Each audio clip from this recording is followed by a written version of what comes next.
C'est dur de prendre la décision de changer de vie. Dans l'imaginaire collectif, on est censé se réveiller un matin et être certain de ce qu'on a à faire pour être heureux et prendre un virage majeur qui change la vie. Un matin, on se réveille et le doute est mort. Alors on prend ses valises, on largue ce qui nous tenait par la jambe et on prend le premier avion pour Édimbourg ou Amsterdam. Et tout s'arrange. Dans ma réalité, ça s'est pas vraiment passé comme ça. Pour moi, ça a d'abord été me réveiller pendant 3 ans avec la sensation de rater quelque chose, de laisser passer ma chance chaque nouveau jour sur le calendrier.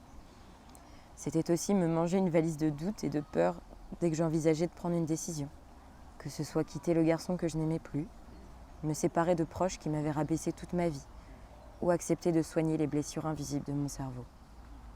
Et puis surtout, remettre à plus tard. Pendant 3 ans, j'ai remis des problèmes dont j'étais pleinement consciente à plus tard. Et puis, un jour, je décide d'arrêter de vivre à moitié. En 3 semaines, je quitte mon mec, je dépose le bail de l'appart dans lequel je vivais depuis 3 ans et je termine ma licence. J'aime tant de choses et tant de personnes différentes.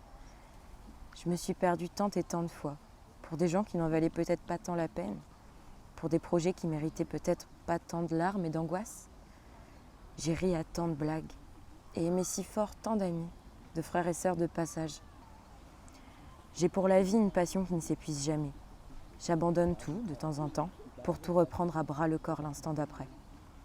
Tant de gens sont passés, tant d'autres arriveront pour rester, repartir et revenir à leur rythme.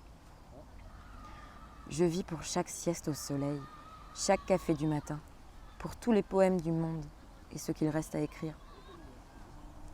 Et puis un jour, on quitte le nid. Un matin, on se réveille et on réalise que nos parents ont vieilli, que la déco de notre chambre n'a pas changé depuis au moins 4 ou 5 ans, que la maison dans laquelle on a grandi est peut-être moins notre maison qu'avant. On rentre moins souvent, plutôt pour faire plaisir et pour la nostalgie. Récemment, j'ai réécouté 4 murs et un toit de Benabar et j'ai compris pourquoi ma maman l'a trouvée triste. Je l'aime bien, moi, cette chanson. La famille s'agrandit et j'en profite pour prendre le large. Si j'étais restée, je me serais sentie de trop.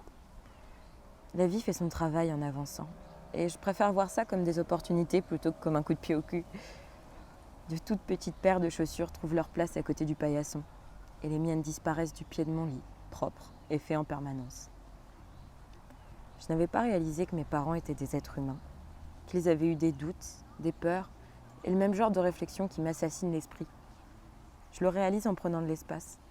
On fait tous des erreurs. Ils ont fait de leur mieux.